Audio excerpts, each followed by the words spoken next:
Assalamualaikum pemirsa Trans7, jumpa lagi dengan Hasanah Ensiklopedia Islam Dunia.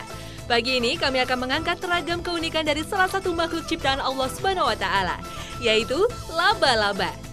Dengan berbagai macam keunikan dan kajiannya dalam Islam.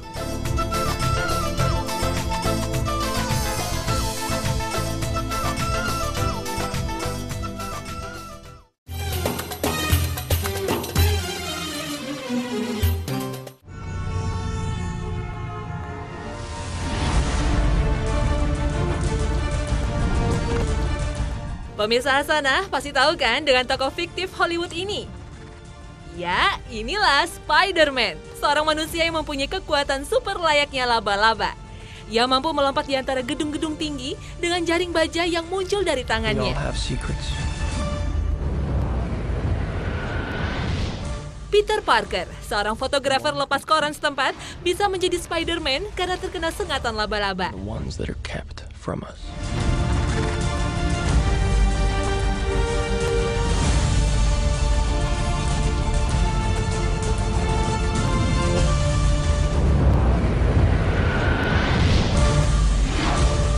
The ones we keep.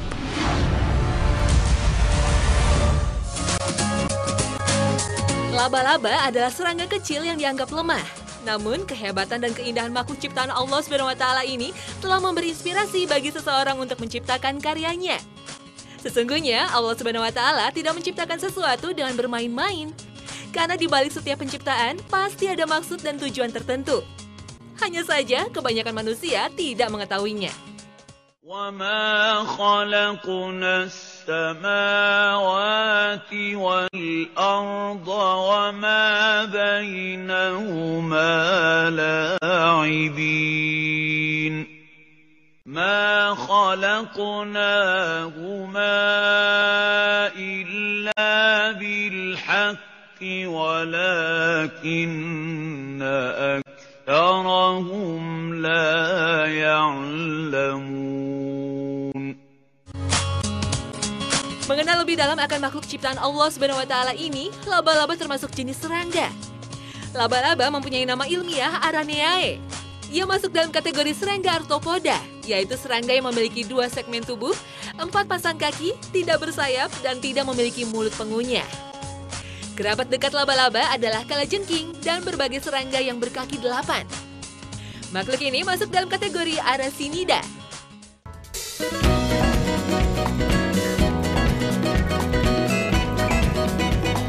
Laba-laba adalah hewan karnivora atau pemakan daging.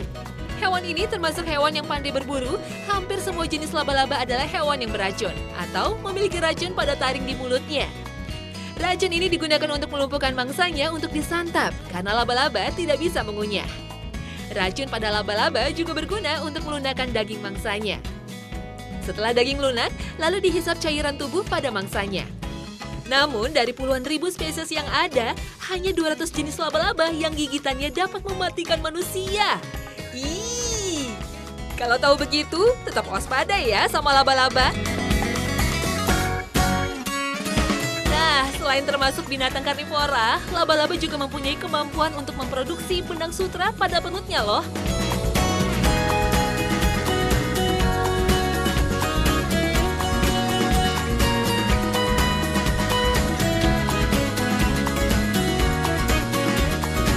Walaupun semua laba-laba bisa memproduksi benang pada umumnya, namun tidak semua laba-laba menggunakan benang sutra tersebut untuk dijadikan sarangnya.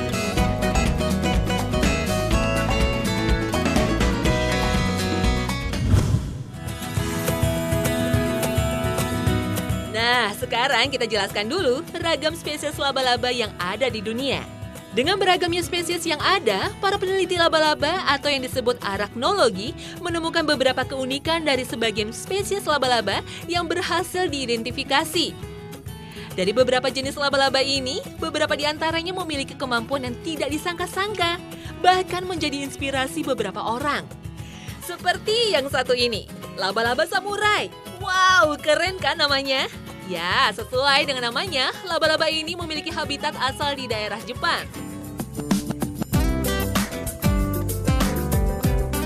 Tidak berbeda dengan laba-laba pada umumnya, laba-laba samurai menggunakan jaring laba-labanya yang dirajut dan dijadikan sebagai perangkap untuk mangsanya. Yang berbeda pada laba-laba ini yaitu sikap dan sifatnya sebagai seorang petarung terhadap laba-laba sejenisnya. Ya, laba-laba ini senang memperebutkan tempat kekuasaan berupa rebutan ranting yang dihinggapinya dengan laba-laba lain sejenisnya. Bila dua laba-laba bertemu pada ranting yang sama, maka tidak segan-segan mereka bertarung untuk memperebutkan tempat tersebut. Dan pertarungan ini tidak asal berantem selayaknya orang berkelahi loh. Pertarungan laba-laba samurai ini dijadikan ajang adu laba-laba oleh sebagian masyarakat Jepang. Hal ini telah menjadi tradisi unik turun-temurun di sana. Ya, adu laba-laba samurai. Singkat cerita, dahulu kala, seorang samurai Jepang menemukan inspirasi jurus dan strategi tempur ketika melihat kedua laba-laba samurai sedang bertarung. Dalam pertarungannya, ternyata laba-laba ini selalu menggunakan strategi dalam setiap pukulan. Wah, hebat bukan?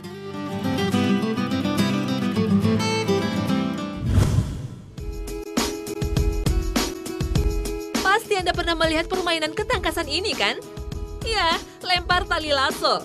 Ketangkasan ini biasanya dikuasai oleh para koboi di Amerika. Ketangkasan lempar tali lasso biasa digunakan untuk menangkap dan menggiring hewan ternak. Tetapi ternyata tidak hanya koboi-koboi di dunia barat saja loh yang jago main tali lasso. Seekor laba-laba yang diberi nama jenis bolas mampu melemparkan jaringnya untuk menangkap mangsa. Jaring tersebut dibuat seperti sebuah bandul pada ujungnya, lalu bandul tersebut dilemparkan kepada mangsa yang akan ditangkapnya. Laba-laba bolas mampu mengeluarkan bau wangi tungau betina. Hal ini diperlukan untuk menarik mangsanya. Biasanya, tunggai jantan akan menghampiri dan tertarik dengan bau tersebut. Ketika tungau jantan sudah mendekati wilayah targetnya dan tertarik akan bau tersebut, laba-laba bolas bersiap-siap melemparkan tali jaringnya selayaknya koboi yang sedang menangkap hewan liar atau ternak. Wah, sangat mengagumkan. Subhanallah.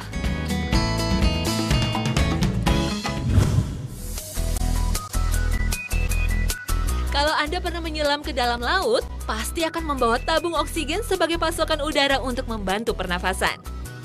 Nah, ternyata tidak hanya manusia saja loh yang bisa menyelam sambil membawa pasokan udara berupa tabung pada pundaknya. Seekor laba-laba pun ternyata juga ada yang punya kemampuan untuk menyelam. Laba-laba ini memiliki nama lain Argyroneta. Laba-laba ini mempunyai kemampuan menyimpan udara dalam bentuk gelembung yang melekat pada dirinya. Gelembung tersebut dikumpulkan pada satu titik di bawah dahan daun dalam air, lalu ketika gelembung cukup besar, laba-laba ini tinggal di dalamnya. Wow, sangat menakjubkan bukan?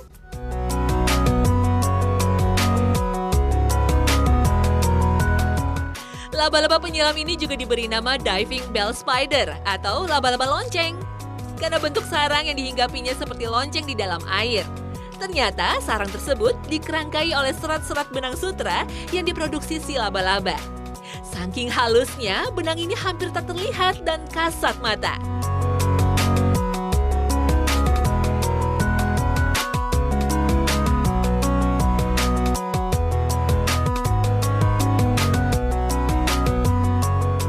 Laba-laba Argyroneta ini menggunakan serat sutra yang ia produksi untuk mendeteksi getaran yang dihasilkan oleh mangsanya. Bila ada mangsa yang mendekat, laba-laba ini akan menjerat mangsa, kemudian menggigit dengan taringnya sambil menyuntikkan racun. Ketika sang mangsa sudah terlihat lemas dan tak berdaya, laba-laba ini membawanya ke dalam sarang, lalu menyantapnya. Maha besar Allah yang telah memberikan rezeki bagi setiap makhluknya. وَمَا مِن دَابَّةٍ فِي الْأَرْضِ إِلَّا عَلَى اللَّهِ رِزْقُهَا وَيَعْلَمُ مُسْتَقَرَّهَا وَمُسْتَوْدَعَهَا كُلٌّ فِي كِتَابٍ مُبِينٍ.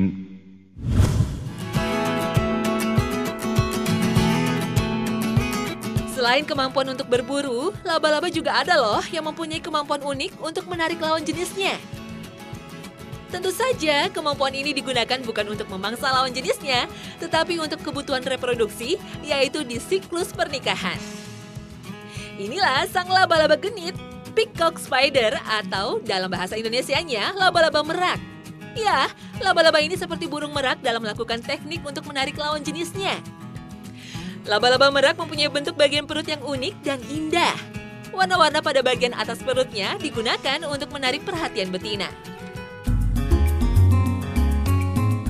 Dalam aksinya, laba-laba merak ini layaknya melakukan dansa yang indah. Bagaikan penari salsa, laba-laba ini bergerak dan mengangkat bagian perutnya untuk menarik perhatian betina. Ternyata sang betina tidak begitu mudah untuk jatuh dalam rayuannya. Laba-laba merak jantan harus berusaha berkali-kali melakukan gerakan dansanya agar sang betina tertarik dan ikhlas untuk dinikahi. Wah, laba-laba saja bisa sangat romantis ya.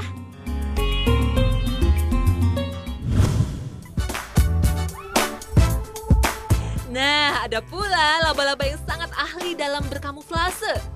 Laba-laba yang satu ini memang bentuknya mirip sekali dengan seekor semut.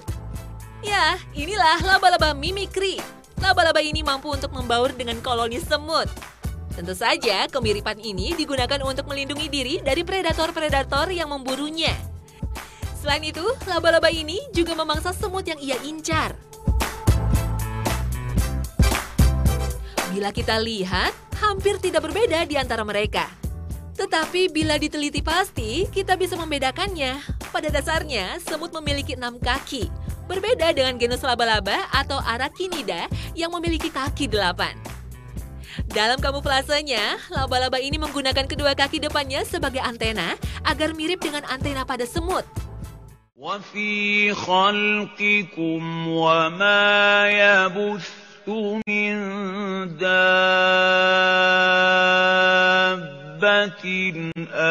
آيَاتٌ لِقَوْمٍ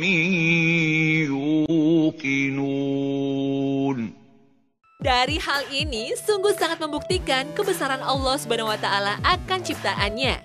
Betapa hebatnya laba-laba ini diberi kemampuan dan kecerdasan untuk menirukan semut, tidak hanya wujudnya saja, tetapi perilakunya juga. Subhanallah.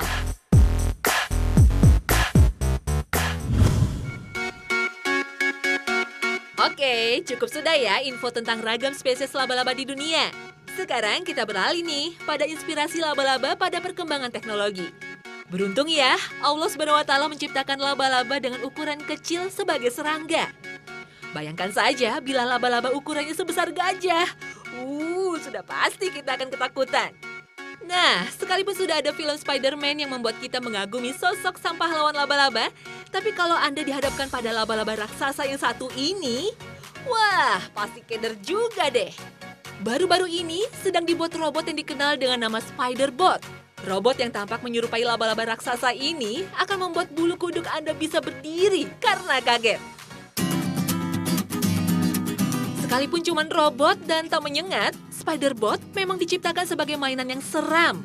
Robot ini digerakkan oleh microcontroller Exxon yang mana membuat robot kecil ini mampu mengangkat beban 2 kali dari berat tubuhnya atau sekitar 7 kg. Selain mampu mengangkat beban berat, aplikasi microcontroller Exxon memungkinkan gerakan pada robot laba-laba ini sehingga bisa secara sinkron menggerakkan 6 kakinya secara bersamaan, layaknya laba-laba asli. Menurut forum Thousand Robotics, robot ini memang dibuat sebagai mainan dan baru akan siap didistribusikan tahun depan. Wah, sepertinya robot ini akan jadi senjata bagi anak-anak nakal. Kalau begitu, tetap hati-hati ya mainnya.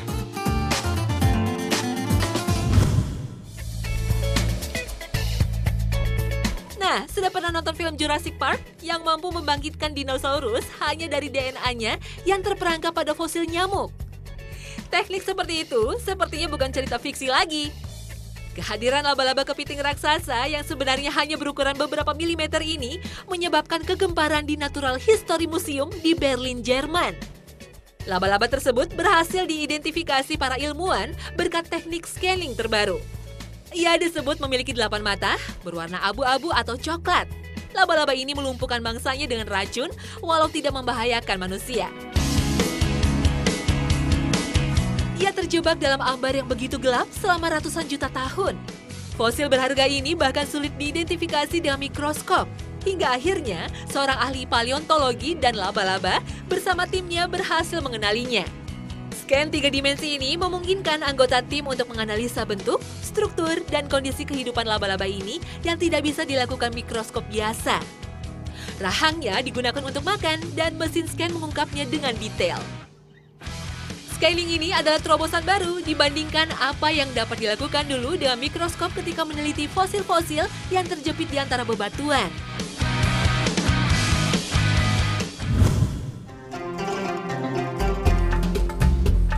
Jabal Sur merupakan bukit yang terletak sekitar 3 km dari kota Mekah.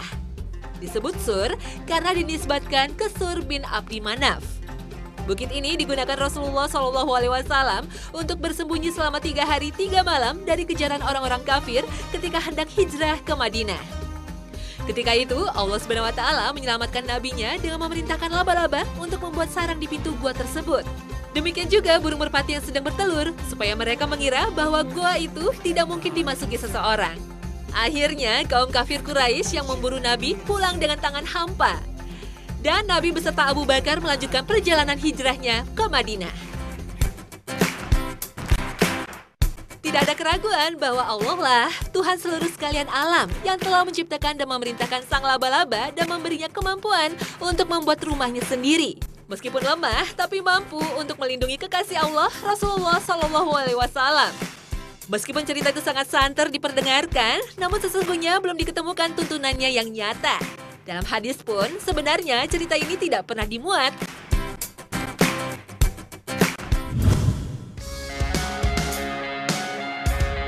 Dalam Al-Quranul Karim, laba-laba diabadikan menjadi sebuah nama surat, yaitu surat ke-29 Al-Ankabut. Namun kata laba-laba hanya disebutkan dalam ayat ke-41. مثل الذين اتخذوا من دون الله أولياء كمثل العنكبوت اتخذت بيتا وإن أوهن البيوت لبيت العنكبوت لو كانوا يعلمون. Ayat ini menunjukkan tentang ketauhidan kepada Allah SWT. Allah menunjukkan bahwa para penyembah berhala itu sama dengan laba-laba yang percaya pada kekuatan rumahnya sebagai tempat ia berlindung. Padahal sarang laba-laba adalah rumah yang paling lemah dan dapat dirusak hanya dengan usapan jari. Apalagi kalau dihembus angin dan ditimpa oleh sesuatu yang kecil saja, rumah laba-laba itu pasti akan hancur. Begitu pula halnya dengan kaum musyrikin yang percaya kepada kekuatan sesembahan mereka sebagai tempat berlindung dan tempat meminta sesuatu yang mereka inginkan. Padahal sesembahan mereka itu tidak mampu sedikit pun menolong mereka dari azab Allah sewaktu di dunia, seperti yang terjadi pada kaum Lut dan lainnya.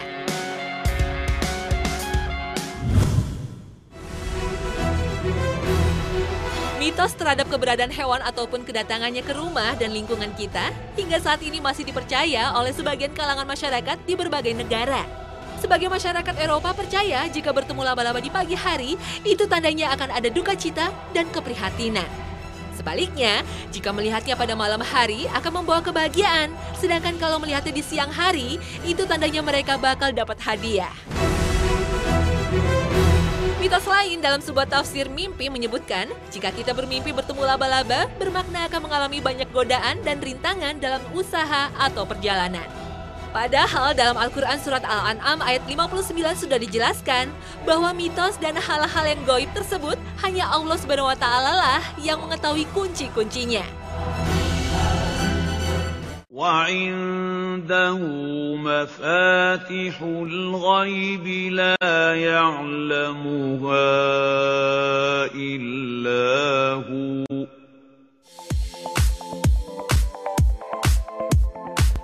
Nah pemirsa, usai sudah Hasanah Ensiklopedia Islam Dunia pagi ini. Semoga selalu membawa pencerahan untuk Anda semua.